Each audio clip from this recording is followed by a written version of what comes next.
ನಮಸ್ಕಾರ ಸ್ನೇಹಿತರೆ, ನಮ್ಮ ಯೂಟ್ಯೂಬ್ ಚಾನಲ್ಗೆ ಸ್ವಾಗತ ಸುಸ್ವಾಗತ. ಸ್ನೇಹಿತರೆ, ಇವತ್ತಿನ ದಿವಸ ನೋಡ್ರಿ ಸ್ಪೆಷಲ್ ಉತ್ತರ ಕರ್ನಾಟಕದ ಸ್ಪೆಷಲ್ ಆದಂಥ ಮಾವಿನಕಾಯಿ ಚಟ್ನಿ. ಈ ಮಾವಿನಕಾಯಿಂದ ಚಟ್ನಿ ಯಾವ ರೀತಿ ಮಾಡುತ್ತಾ ವಿಡಿಯೋದಾಗ ನಾನು ನಿಮ್ಗೆ ತೋರಿಸ್ತೀನಂತ. ಅದಕ್ಕೆ ನೋಡಿರಿ, ನಮ್ಮ ಉತ್ತರ ಕನ್ನಡ ಭಾಗ ಏನೈತಿ ಈ ರೀತಿ ಕಲ್ಲಾಗ ಕುಟ್ಟು ಮಣಿದಿಂದ ಏನೈತಿ ಮಾವಿನಕಾಯಿ ಚಟ್ನಿ ಮಾಡ್ತಾರೆ. ಅದರ ಸಂಬಂಧ ಐತಿ ಇವತ್ತಿನ ದಿವಸ ಕೆಳಗೆ ಮಾಡಕತ್ತೀನಿ ನಾ. ಪ್ರತಿ ವಿಡಿಯೋ ಏನೈತಿ ನಾನು ಒಳಗಡೆ ಏನೈತಿ ನಮ್ಮ ಕಿಚನ್ ಇದ್ರೊಳಗೆ ಏನೈತಿ ಕಿಚನ್ ಸ್ಟುಡಿಯೋ ಒಳಗೆ ಮಾಡ್ತಿದ್ನಿ. ಅಲ್ಲೇ ನಮ್ಮ ಗ್ರಾಮೀಣ ಕಡೆ ಯಾವ ರೀತಿ ಮಾಡ್ತಾರೋ ನಾನು ನಿಮ್ಗೆ ತೋರಿಸ್ತೀನಿ ಸ್ನೇಹಿತರೆ. ಈಗ ಬರ್ರಿ, ಅದಕ್ಕಿಂತ ಮುಂಚೆ ನಮ್ಮ ಚಾನಲ್ ಹೊಸ ಬಂದರೆ ಮೊದಲು ಸಬ್ಸ್ಕ್ರೈಬ್ ಮಾಡಿರಿ. ಮತ್ತು ಆ ವಿಡಿಯೋ ಏನೈತಿ ಆತ್ಮೀಯ ಸ್ನೇಹಿತರೆ ಶೇರ್ ಮಾಡಿ, ಲೈಕ್ ಮಾಡಿ ಮತ್ತು ಕಮೆಂಟ್ ಮಾಡಿ ಸ್ನೇಹಿತರೆ. ಬರ್ರಿ, ಹಂಗಾದ್ರೆ ನಮ್ಮ ಗ್ರಾಮೀಣ ಭಾಗದಾಗ ಉತ್ತರ ಕನ್ನಡ ಭಾಗದಾಗ ಯಾವ ರೀತಿ ಮಾವಿನಕಾಯಿ ಚಟ್ನಿ ಮಾಡ್ತಾರೆ ನಾನು ನಿಮ್ಗೆ ತೋರಿಸ್ತೀನಿ ರೀ.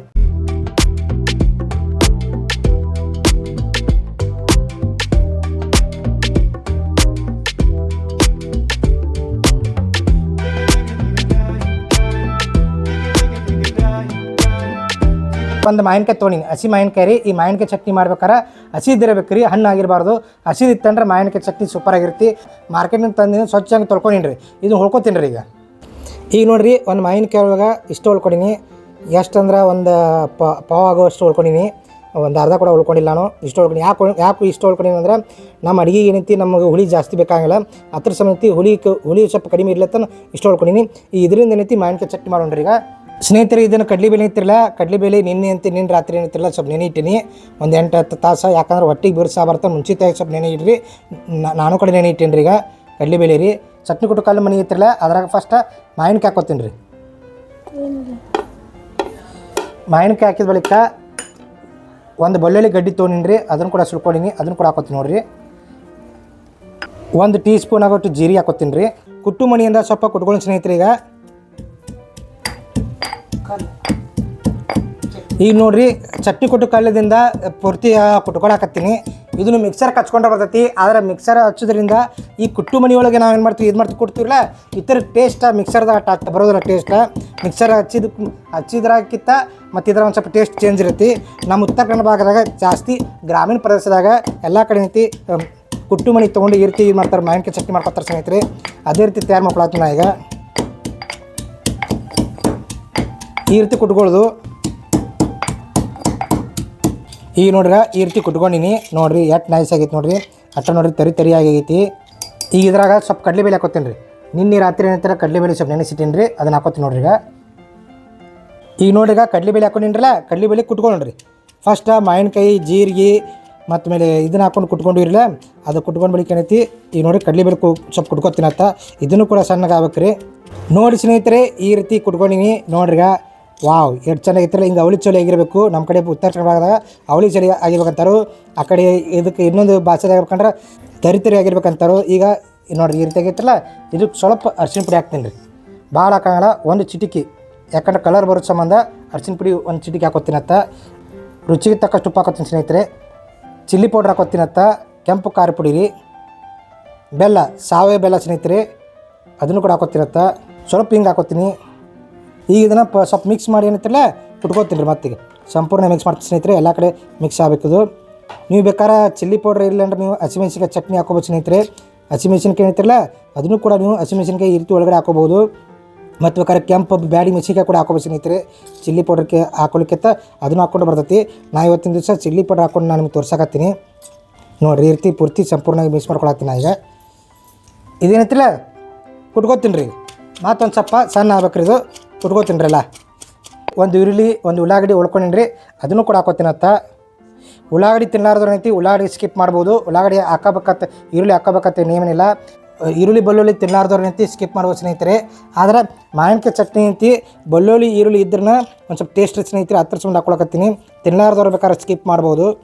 ಮತ್ತು ಈ ಈರುಳ್ಳಿ ಏನೈತಿಲ್ಲ ಸ್ನೇಹಿತರೆ, ಒಂದು ಈರುಳ್ಳಿ ಏನಂತಾರಲ್ಲ ಪೂರ್ತಿ ಎಲ್ಲ ತೊಳ್ಕೊಂಡು ಇದು ಮಾಡಿಕೊಂಡು ಚೆನ್ನಾಗಿ ಉಳ್ಕೊಂಡು ಪೂರ ತೊಳ್ಕೊಂಡು ಸ್ನೇಹಿತರೆ. ಈಗ ಈರುಳ್ಳಿ ಬೆಳ್ಳುಳ್ಳಿ ಹಾಕಿ ಮಾವಿನಕಾಯಿ ಚಟ್ನಿ ತಯಾರು ಮಾಡ್ತೀವಿ. ಇದು ಮಾವಿನಕಾಯಿ ಚಟ್ನಿ ಜೋಳ ರೊಟ್ಟಿಗೆ ಒಳ್ಳೆ ಕಾಂಬಿನೇಷನ. ಪ್ರತಿಯೊಬ್ಬರು ಕೂಡ ಜೋಳ ರೊಟ್ಟಿ ತಗೋರಿ. ಈಗ ಬಸವ ಜಯಂತಿ ಆತಂದ್ರೆ ಈ ಸೀಸನ್ ಏನೈತಿ ಮಾವಿನಕಾಯಿ ತೊಗೊಂಬರ್ತಾರೆ. ಹಸಿ ಮಾವಿನಕಾಯಿ ಮತ್ತು ಹಣ್ಣು ಮಾವಿನಕಾಯಿ ತರಬೇಡ್ರಿ. ಒಂದು ಸ್ವಲ್ಪ ಹಣ್ಣು ತಗೋರಿ, ಮಾವಿನಕಾಯಿ ಚಟ್ನಿ ಅಷ್ಟು ಸೂಪರ್ ಆಗಂಗಿಲ್ಲ. ಅದ್ರ ಸಂಬಂಧಿ ಪೂರ ಹಸಿ ಇರಬೇಕು. ಹಸಿ ಇದ್ದಿದ್ದು ಮಾವಿನಕಾಯಿ ನೀವು ತೊಗೊಂಬಂದ್ರೆ ತಗೋರಿ. ಆ ಮಾವಿನಕಾಯ್ದಿಂದ ಏನೈತಿ ಈ ರೀತಿ ಚಟ್ನಿ ಮಾಡಿದ್ರಂದ್ರೆ ಅನ್ನದ ಜೊತೆ, ಚಪಾತಿ ಜೊತೆ, ಜೋಳದ ರೊಟ್ಟಿ ಜೊತೆ ಮತ್ತು ಇದನ್ನು ರೀ ಮಸಾಲೆ ದೋಸೆ ಮಾಡ್ರೆ ಅಂದ್ರೆ ಅದ್ರ ಜೊತೆ ಕೂಡ ನಿಮ್ಗೆ ಕಾಂಬಿನೇಷನ್ ಆಕತಿ. ಎಲ್ಲದಕ್ಕೂ ಸೂಪರ್ ಕಾಂಬಿನೇಷನ ಈ ಮಾವಿನಕಾಯಿ ಚಟ್ನಿ. ಈಗ ಕುಟ್ಕೊಳ್ಳ್ರಿ, ಈರುಳ್ಳಿ ಹಾಕೊಂಡಿರಲ್ಲ, ಈರುಳ್ಳಿ ಸಣ್ಣ ಆಗ್ಬೇಕು, ಇದನ್ನು ಕೂಡ ಕುಟ್ಕೊಳ್ಳು. ಈ ಮಾವಿನಕಾಯಿ ಸೀಸನ್ ಬರ್ತಂದ್ರೆ ಮಾವಿನಕಾಯ್ದಿಂದ ನೀವು ಚಿತ್ರಾನ್ನ ಮಾಡ್ಬೋದು, ಮತ್ತು ಅದರ ಮಾವಿನಕಾಯ್ದಿಂದ ಕೋಸಂಬರಿ ಮಾಡ್ಬೋದು. ಬೇಕಾದ್ರೆ ಹೇಳ್ರಿ ಮಾವಿನಕಾಯಿ ಕೋಸಂಬರಿ ಯಾವ ರೀತಿ ಮಾಡುತ್ತೆ ನೀವು ಕೇಳಿದ್ರೆ ಅಂದ್ರೆ ಅದನ್ನ ನೀವು ಕಮೆಂಟ್ ಮಾಡಿದ್ರೆ ಅದನ್ನು ಕೂಡ ನಾನು ನಿಮ್ಗೆ ಮಾಡಿ ತೋರಿಸ್ತೇನತ್ತ. ಸ್ನೇಹಿತರೆ ನೋಡ್ರಿ, ಈ ರೀತಿ ಅವಳ ಚಲೋ ಮಾಡ್ಕೊಳ್ಳೋದು. ನೀವು ಬೇಕಾದ್ರೆ ಇದಕ್ಕಿಂತ ಸಣ್ಣ ಬೇಕಾದ್ರೆ ಮಾಡ್ಕೋಬೋದು. ಆದರೆ ಸ್ವಲ್ಪ ಕಡಲೆಬೇಳೆ ಮತ್ತು ಈರುಳ್ಳಿ ಸ್ವಲ್ಪ ಮಾವಿನಕಾಯಿ ಬಾಯ ಬರಲತ್ತ ನಾವು ಅವಳ ಚಲೋ ಈ ರೀತಿ ತರಿಯಾಗಿ ಮಾಡ್ಕೊಂಡಿವಿ. ಈಗ ಮಾವಿನಕಾಯಿ ಚಟ್ನಿ ತಯಾರಾಗೈತಿ. ಈಗ ಒಂದು ಬೌಲಿಗೆ ಸರ್ವ್ ಮಾಡ್ತೀನಿ ರೀ ಅದನ್ನು. ಈಗ ನೋಡಿ ಸ್ನೇಹಿತರೆ, ಮಾವಿನಕಾಯಿ ಚಟ್ನಿ ಉತ್ತರ ಕರ್ನಾಟಕ ಸ್ಪೆಷಲ್ ಆದಂಥ ಮಾವಿನಕಾಯಿ ಚಟ್ನಿ ತಯಾರಾಗತ್ತೆ ನೋಡಿರಿ. ಈಗ ಒಂದು ಬೌಲಿಗೆ ಅಂತ ಸರ್ವ್ ಮಾಡಕತ್ತೀನಿ. ಮನೋಡಿ ಸೂಪರ್ ಚಟ್ನಿ ಸ್ನೇಹಿತರೆ, ಇದು ಮಾವಿನಕಾಯಿ ಚಟ್ನಿ.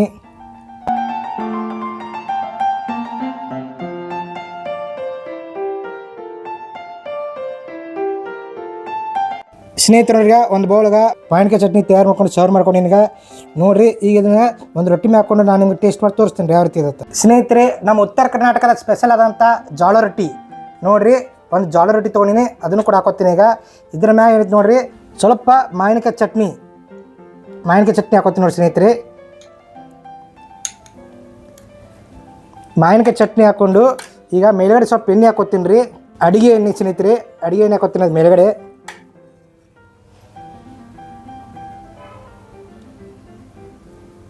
ಈಗ ಅಡುಗೆ ಎಣ್ಣೆ ಹಾಕ್ಕೊಂಡು ಈಗ ಟೇಸ್ಟ್ ಮಾಡೋಣ್ರಿ ಹೆಂಗೈತೆ.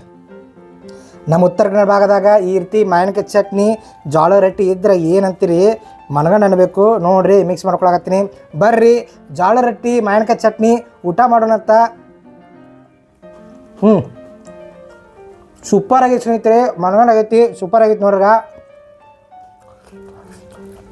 ಬಾಯಾಗ ತರಿ ಆದಂಥ ಮಾವಿನಕಾಯಿ, ಕಡ್ಲಿಬೇಳೆ ಮತ್ತು ಈರುಳ್ಳಿ ಎಲ್ಲ ಕೂಡ ಬಾಯಾಗ ಬರತ್ತೆ ನೋಡ್ರಿ. ಆಹಾ ಅನ್ಬೇಕು, ಘಮ ಐತಿ, ಆಹಾ ಅನ್ಬೇಕು ರೀ. ಸೂಪರ್ ಆಗೈತೆ ನೋಡ್ರಿ. ನೀವು ಕೂಡ ಇದೇ ರೀತಿ ಮಾವಿನಕಾಯಿ ಚಟ್ನಿ ಮಾಡಿ ಚಪಾತಿ, ಜೋಳ ರೊಟ್ಟಿ ಮತ್ತು ಅನ್ನದಕ್ಕಂತಿ ಸೈಡ್ ಡಿಶ್ ಆಗಿ ಭಾರಿ ಕಾಂಬಿನೇಷನ್ ಇರುತ್ತೆ. ಈ ವಿಡಿಯೋ ಇಷ್ಟ ಆಗಿದ್ರೆ ಲೈಕ್ ಮಾಡಿರಿ, ಶೇರ್ ಮಾಡಿರಿ, ಕಮೆಂಟ್ ಮಾಡಿರಿ. ಮತ್ತೊಂದು ವಿಡಿಯೋ ಅಂದ್ರೆ ನಾನು ಮತ್ತೆ ಬರ್ತೀನಂತ ಎಲ್ಲರಿಗೂ ಹೃದಯಪೂರ್ವಕ ಧನ್ಯವಾದಗಳು. ನಮಸ್ಕಾರ ಸ್ನೇಹಿತರೆ.